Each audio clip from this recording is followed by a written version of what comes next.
Hello बच्चों, उम्मीद करती हूँ कि आप सभी खैर आफियत से होंगे। बच्चों, आज की इस वीडियो में हम सभी क्लास 9th की उर्दू की किताब जमुना का सबक अजंता और एलोरा पढ़ेंगे। लेकिन उसको शुरू करने के पहले हम सभी जानेंगे कि मजमून निगारी क्या चीज़ होती है, मजमून कहते किसे हैं। तो बहुत ही आसान ज़बान में मैं आपको समझाना चाहूँगी बेटा कि मजमून निगारी यानी एसे राइटिंग। हिंदी में आपने निबंध लिखा, इंग्लिश में आपने एसे राइटिंग करी, उर्दू में हम सभी मजमून निगारी करेंगे। जैसे कि आपके क्वेश्चन पेपर में मजमून निगारी 10 नंबर का आता है। तो सबसे आसान जबान में जान ले बेटा कि किसी भी एक मौजू टॉपिक पर अपने ख्यालात, मालूमात और जज्बात को तरतीब के साथ लिखकर बयान करना ही क्या कहलाता है? मजमून निगारी। तो बेटे ध्यान देंगे, मजमून एक गैर अफसानवी सिन्फ है। क्या है? गैर अफसानवी सिन्फ है। इसमें किसी भी मौजू पर मरबूत अंदाज में इजहार ख्याल किया जाता है। इसके लिए मौजू की कोई कैद नहीं है, यानी किसी भी टॉपिक पर आप फ्री होके मजमून लिख सकते हैं, लेकिन ख्यालात का तसल्लुल ज़रूरी है। मजमून बुनियादी तौर पर किसी एक मौजू के मुख्तलिफ पहलुओं को उजागर करने के लिए लिखा जाता है। इसी में इल्मी संजीदगी पाई जाती है और तर्ज बयान व ज़बान की भी बड़ी अहमियत है। अल्फाज में जिस कदर कतियत और बयान में शफाफियत होगी, उसी कदर मजमून निगारी का हक अदा होगा। ठीक है, आगे चलते हैं। क्या कह रहे हैं बेटे? ध्यान देंगे आप सभी। इसमें मजमून का दायरा वसी है, ठीक है, बहुत बड़ा है। ठीक है, अदबी मौज़ूआत पर लिखे गए मज़ामीन की नौइयत तनकीदी, तहकीकी और लसानियाती होती है।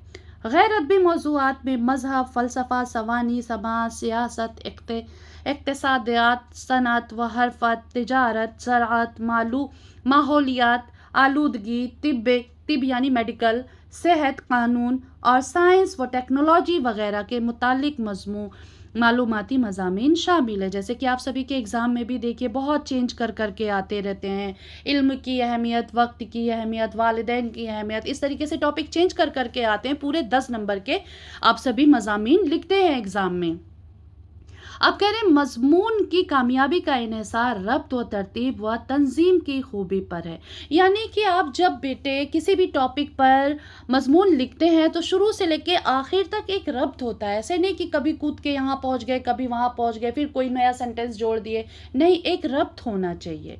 ठीक है, एक अच्छे मजमून में मौजू या मसले को इस तरह पेश किया जाता है कि उसके तमाम अहम पहलू ज़ेर बहस आ जाए। जैसे मिसाल के तौर पर बेटे आप सभी ने पॉल्यूशन के ऊपर यानी आलूदगी के ऊपर कोई मजमून लिखा, पॉल्यूशन के ऊपर मजमून लिखा, तो आप सभी पॉल्यूशन कैसे फैलता है, क्यों फैलता है, इसके रोकथाम के उपाय क्या है, क्या ऐसा करें कि पॉल्यूशन बिल्कुल ख़त्म हो जाए। तो इस तरीके से शुरू से लेके आखिर तक आप पॉल्यूशन के बारे में ही, आलूदगी के बारे में ही बात करते हैं। तो वही बात यहाँ पर ये कह रहे हैं कि एक रब्त होना चाहिए।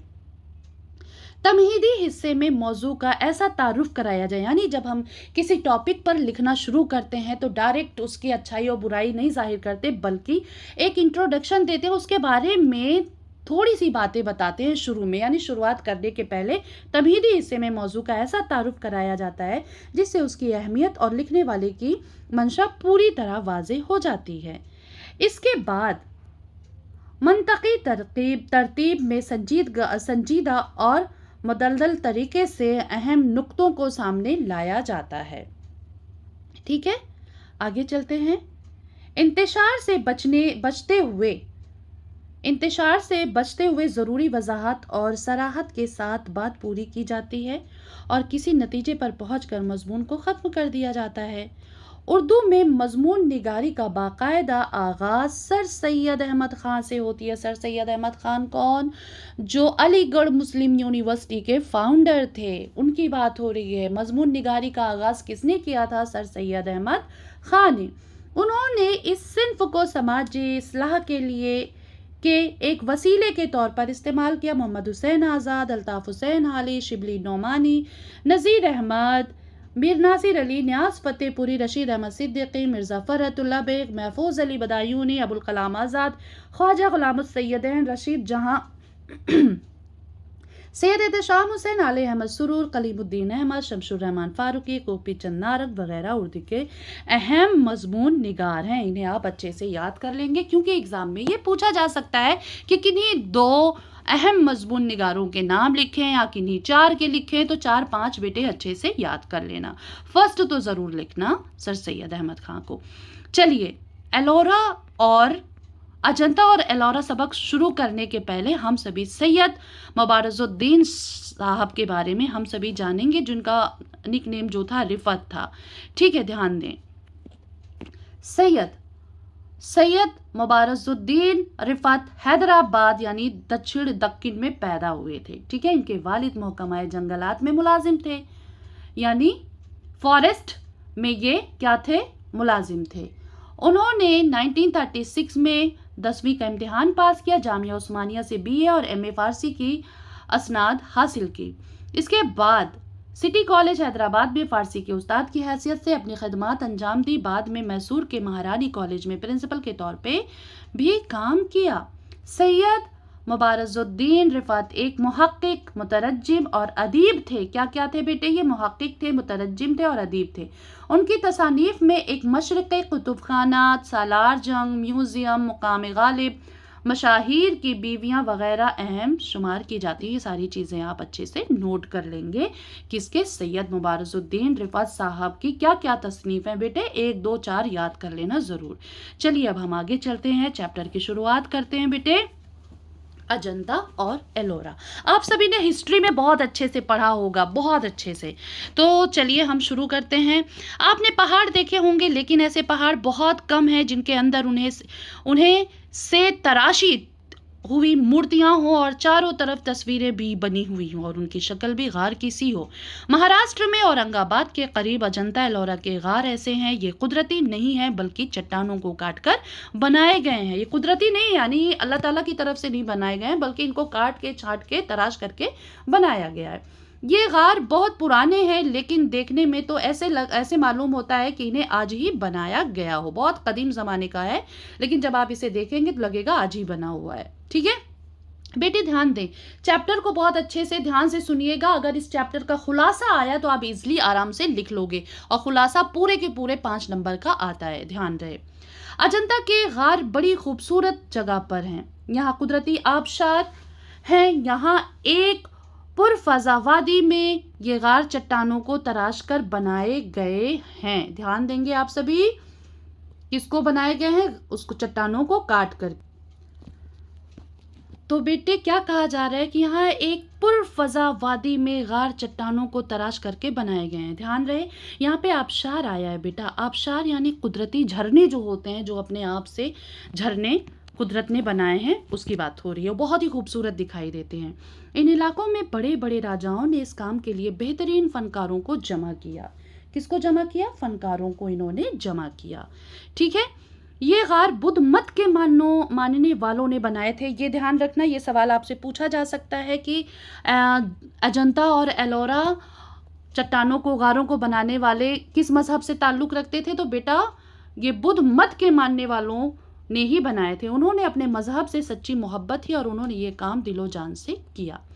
अजंता में सबसे पुराने गार तो वो हैं जो आज से तकरीबन 2200 साल पहले बनाए गए थे। फिर आखिरी गार वो है जो 6ठी सदी ईस्वी में बने थे। इस तरह से ये गार तकरीबन 800 साल में बने थे। कितने बने थे? गार तकरीबन 800 साल में बने हैं। इन गारों को बनाने में कई नस्लों ने हिस्सा लिया था। कई नस्लों ने हिस्सा लिया था। ये आप फोटो में देख सकते हैं और आप गूगल करके भी ज़रूर देखिएगा बेटे।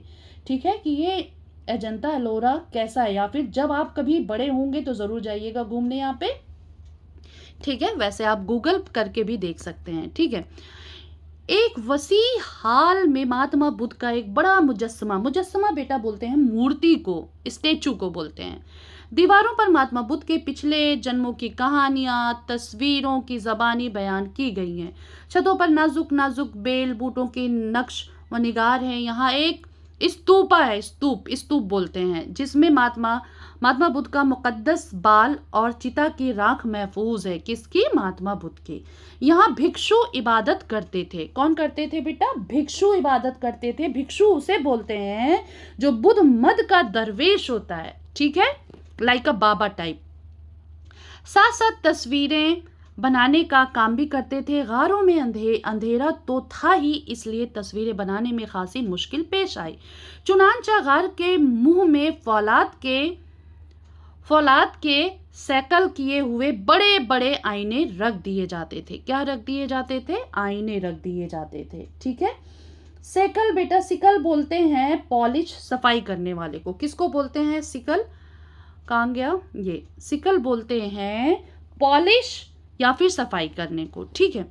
जब इन पर सूरज की किरणें पड़ती तो इनका अक्स गारों के अंदर पड़ता, और यही नहीं बल्कि गार के अंदर भी इस तरह के और आईने रख दिए जाते। फिर इन पर बाहर के आईनों का अक्स पड़ता और यूं गार में चारों तरफ रोशनी ही रोशनी हो जाती थी। यूं तो मिशल जलाकर मतलब लौ जला करके भी रोशनी की जा सकती थी, लेकिन मिशल का धुआं बनी तस्वीरों पर बैठ जाता। बेटा मिशल उसे बोलते हैं, बड़े से डंडे में कपड़े बांध करके उस पे मिट्टी का तेल लगा करके जलाई जाती है, ठीक है। उसमें से धुआं भी बहुत निकलता है, इसलिए उन्होंने मिसालें इस्तेमाल नहीं की। इसलिए नहीं कि धुआं निकलेगा तो सारी मूर्तियां क्या हो जाएंगी? काली हो जाएंगी। अजंता में तकरीबन 1000 बरस तक जिंदगी बड़ी पुरसुकून रही। भिक्षुओं की कई नस्लें आई और गुजर गई। अजंता में गार बनते गए मशहूर चीनी सयाह ह्यून सांग 7वीं सदी ईस्वी में यहाँ आया था। कब आया था? 7वीं सदी में आया था। कहाँ पे आया था? अजंता एलोरा में। और ये मशहूर चीनी सयाह था, ठीक है। सयाह बेटा उसे बोलते हैं जिसे घूमने फिरने का बहुत ज्यादा शौक होता है, जिसको हिंदी में पर्यटन बोलते हैं, इंग्लिश में टूरिस्ट बोलते हैं। उसने अपने सफरनामे में इन गारों की बड़ी ही ज्यादा तारीफ की है, ठीक है। ये देखिए, आप देख सकते हैं, इसमें आप गूगल करके जरूर देखिएगा। जमाना सदा एक हाल पर नहीं रहता। इसका सदा का मतलब होता है हमेशा, और एक सदा ये होता है जिसका मतलब होता है आवाज। सीन से सदा का मतलब हमेशा, ऑलवेज, और स्वाद से जो सदा लिखते हैं आप, इसका मतलब होता है आवाज, ठीक है। धीरे धीरे हिंदुस्तान में बुद्ध मत के मानने वालों की तादाद कम होती गई, यहाँ तक कि अजंता में भी कोई बाकी न रहा। लोगों के दिलों में भी आहिस्ता आहिस्ता इसकी याद मिट गई। किसकी? बुद्ध मत की, ठीक है। सैकड़ों बरस तक लोगों को इन गारों के बारे में क्या था पता ही नहीं, कुछ भी पता ना चल सका, ठीक है। ध्यान देंगे आप सभी, जब अंग्रेज हिंदुस्तान आए 1890 में अंग्रेजों और मराठों के दरमियान उन्हें पहाड़ों के आसपास लड़ाई छिड़ी, तो अंग्रेज फौज के सिपाही इस वादी को एक अच्छा मोर्चा जानकर उसके अंदर उतर गए। यहाँ पहुंचे तो उन्हें गारों का बैरूनी हिस्सा नजर आया। ये गार मिट्टी से अटे पटे थे। कुछ सिपाही इन गारों में घुस गए और उनके अंदर तस्वीरें देखकर हैरान हुए, और फिर जल्दी ही उनकी शोहरत फैल गई। बड़े बड़े मुसव्विरों ने उनकी तस्वीरें तैयार की। किसने? मुसव्विर बोलते हैं बेटा तस्वीर बनाने वाले को। इन तस्वीरों की लंदन और पेरिस में नुमाइश हुई। गारों को साफ किया गया तो लोग उनको देखने के लिए, ताकि लोग आ सके, उसकी साफ सफाई की गई। एलोरा के गार बनाने वालों को अजंता के गारों जैसा दिलकश मंजर तो ना मिल सका, ताहम कुदरती मनाजर के लिहाज से ये मकाम भी अच्छा है। एलोरा में कुल मिलाकर 34 गार हैं। कितने गार हैं बेटे? 34 गार हैं। ऐसा मालूम होता है कि एलोरा के गार बनाने वालों के हाथ में पत्थर भी मोम हो गया था, यानी पत्थर तोड़ना आसान नहीं होता, लेकिन उन्होंने इतनी खूबसूरती के साथ उसको काटा तराशा था कि यही लग रहा था कि उन्होंने पत्थर न तराश करके बल्कि मोम तराश किया हो। बेटा मोम बहुत सॉफ्ट होती है, आप सभी देखते होंगे, आप किसी भी शेप में आप उसको ले जाएं, इजिली शेप में चला जाता है, ठीक है। पत्थर को उन्होंने जिस तरह चाहा तराशा, बनाया, सवारा और अपने जज्बे की आंच उनमें शामिल कर दी। कैलाश का मंदिर एलोरा के गारों की जान है। किसकी जान बेटा? कैलाश का मंदिर एलोरा के गारों की जान है।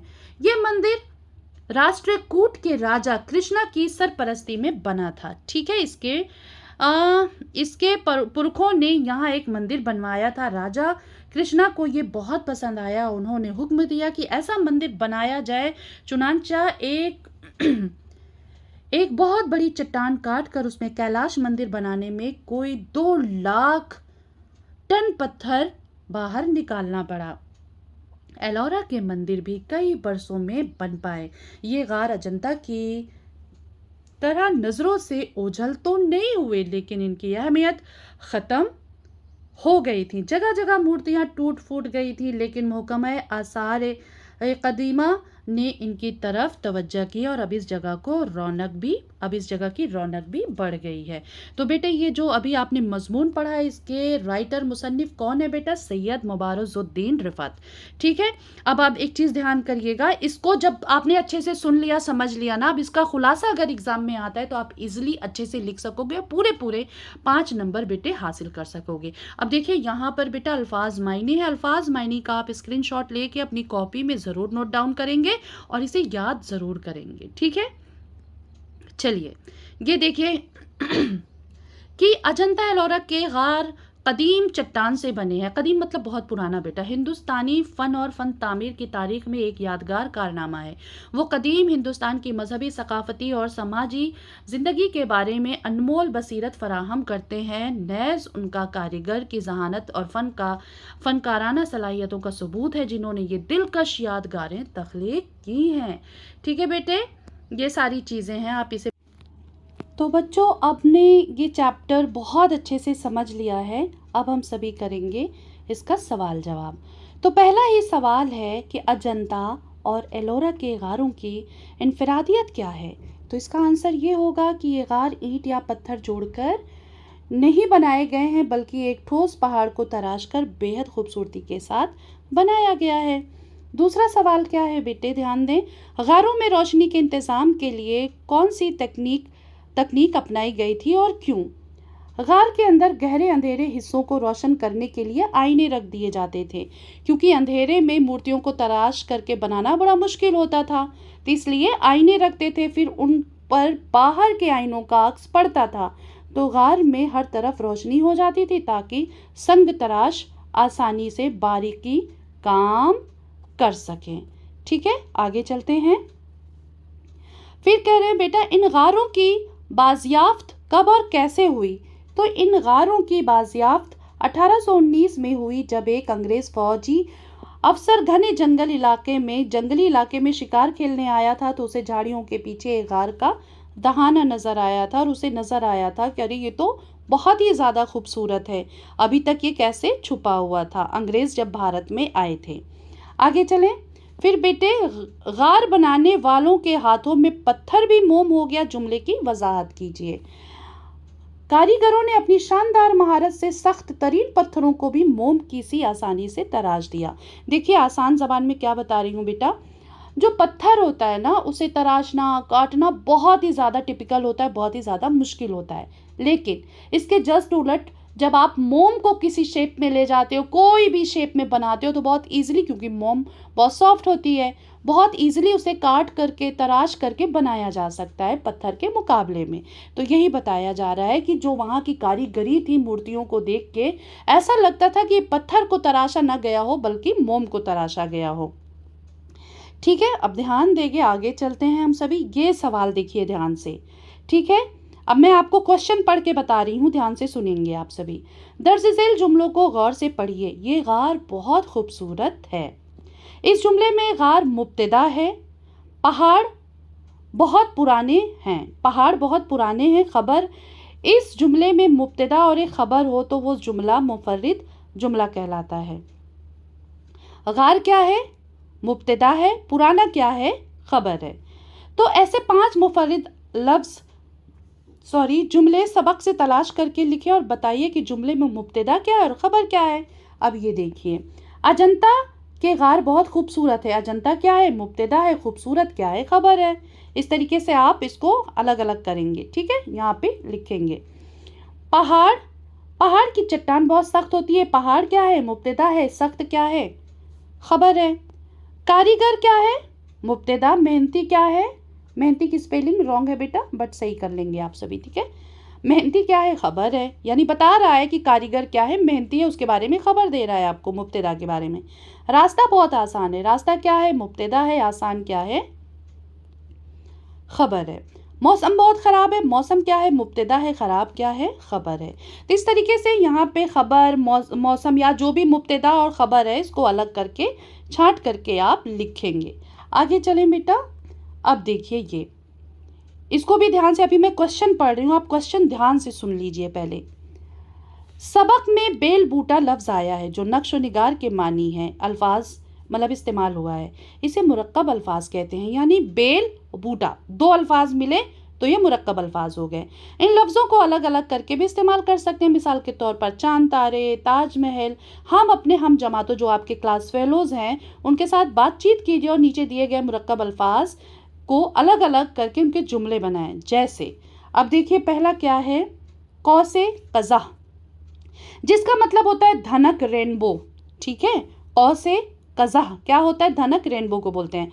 बारिश के थमते ही जब नीले आसमान पर कौसे कज़ा नमूदार हुई तो पूरा मंजर दिलकश और सहरंगेज हो गया। अब कह रहे पंचक्की, पंचक्की का क्या बनाएंगे आप, पंचक्की यानी पानी से चलने वाली चक्की। पुराने ज़माने में लोग बिजली के बगैर नदी के तेज़ बहाव पर बनी पंचक्की से मनो अनाज पीस लिया करते थे। ठीक समझ में आ रहा है ना बेटे, इसमें यही कह रहे हैं कि दो पन, पन मतलब पानी, चक्की मतलब चक्की, दो अल्फाज मुरक्कब अल्फाज मिलकर के एक लफ्ज़ बनाए तो उसको आपको जुमला भी बनाना है। ठीक है, अभी देखो बैल और प्लस गाड़ी मिला के दो बने ना मुरक्कब अल्फाज। तो बैलों से खींचे जाने वाली रवायती गाड़ी होती है जो कि गांव वगैरह में चलती है बेटा। आज भी गांव के कामों में बैलगाड़ी का सहारा लिया जाता है। उलट फेर, उलट फेर फेल क्या है, दो अलग अल्फाज है, मुरक्कब हो गया। रद्दो बदल, तब्दीली, उलट फेर मतलब तब्दीली, चेंज करना कोई भी चीज़। वक्त के उलट फेर ने एक अमीर इंसान को सड़क पर लाकर खड़ा कर दिया।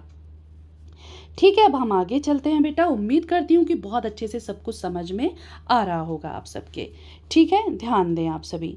देखिए, ज़माना सदा एक हाल पर नहीं रहता। इस जुमले का मफहूम है कि ज़माने में वक्त के हिसाब से उतार चढ़ाव आते रहते हैं। कभी हालात साजगार होते हैं, कभी नासाजगार होते हैं। नीचे दिए गए इसी तरीके के बहुत सारे जुमले हैं। आपको क्या करना है बेटे, उन पर आपको अपने मफहूम लिखने हैं। अब जैसे क्या है, आहिस्ता आहिस्ता उसकी याद मिट गई। क्या लिखा है इन्होंने, आहिस्ता आहिस्ता उसकी याद मिट गई। अब इसको कैसे इन्होंने डिफाइन किया बेटा मफहूम, वक्त गुजरने के साथ साथ किसी शख्स, वाक़े, माजी के किसी ताल्लुक़ के असरात और यादें इंसान के जहन से धुंधली हो गई और बिल आखिर ख़त्म हो गई, मिट ही जाती हैं बेटा। याददाश्त हमेशा काम नहीं करती है। अब दूसरा क्या है बेटा, ध्यान देंगे आप कि अपने जज्बे की आँच भी इसमें शामिल कर दी। फिर से, अपने जज्बे की आँच भी इसमें शामिल कर दी।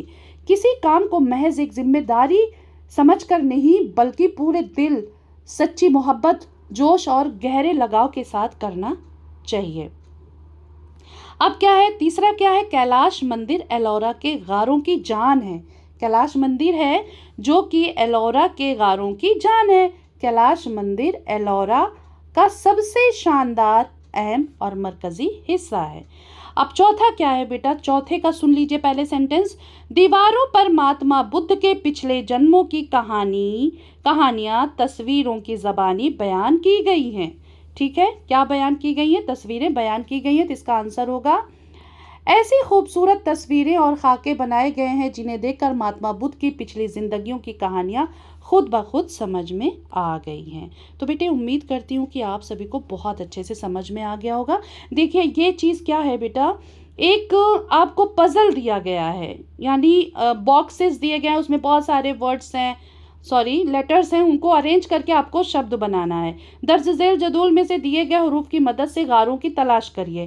तो इसमें उदयगिरी, अजंता, भीमबेटका, एलोरा, बादामी, एलिफेंटा, तो ये सारे हैं। ये बेटे आप अपनी बुक में देखेंगे तो ये इस तरीके का आएगा। इसको छांट करके आपको बनाना है, ढूंढ ढूंढ के लिखना है कि अजंता के जो एलोरा में जो जितने भी गार हैं उनके बारे में इसमें बताया गया है। ठीक है, इसमें से छांट करके आप लिखेंगे। आगे चलते हैं बेटा। कह रहे हैं आपको मालूम होगा, आपको मालूम है कि जिस फेल का फाइल बेटा होता है काम करने वाला। फाइल किसको बोलते हैं, काम करने वाले को। ठीक है, उसे फ़ेल मारूफ कहते हैं। जिसे काम करने वाले के बारे में पता होता है तो हमें फ़ेल मारूफ कहते हैं। और जिस फ़ेल का फ़ाइल हमें यानी काम करने वाले के बारे में पता ही ना हो उसे फ़ेल महजूल कहते हैं, मजहूल कहते हैं, सॉरी, मजहूल कहते हैं। अब देखो यहाँ पे क्या कहा जा रहा है कि गार में हर तरफ रोशनी की गई है।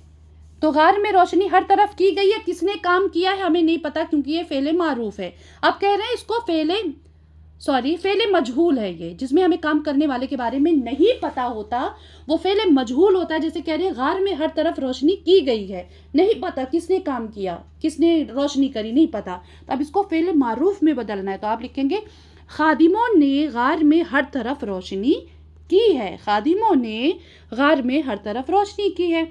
अब दूसरा क्या है बेटा, यहाँ एक मंदिर बनवाया गया था। किसने बनवाया था हमें नहीं पता, तो ये तो फ़ेल मजहूल है।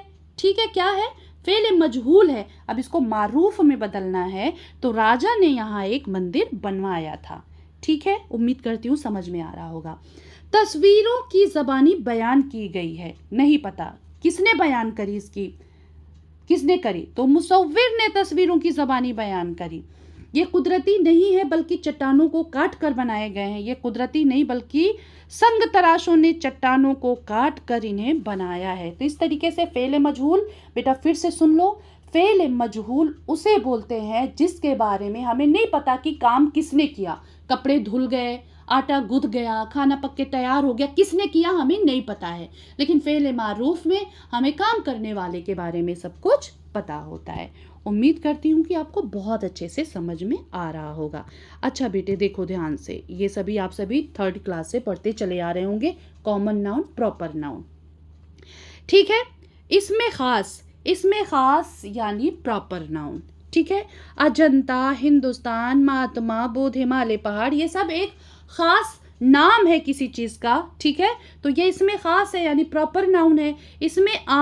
इसमें आम बेटा गार, तस्वीर, मंदिर, चट्टान, इन सब का कोई अपना नाम नहीं है। तो ये आपकी बुक में है, इसको अपनी बुक से छांट करके चैप्टर में से अलग करना है। इसमें खास, इसमें आम। इसमें खास प्रॉपर नाउन होता है, इसमें आम कॉमन नाउन होता है। ये चीज़ डिफाइन करके आप अच्छे से कर लीजिएगा। बेटे उम्मीद करती हूँ कि आपको ये चैप्टर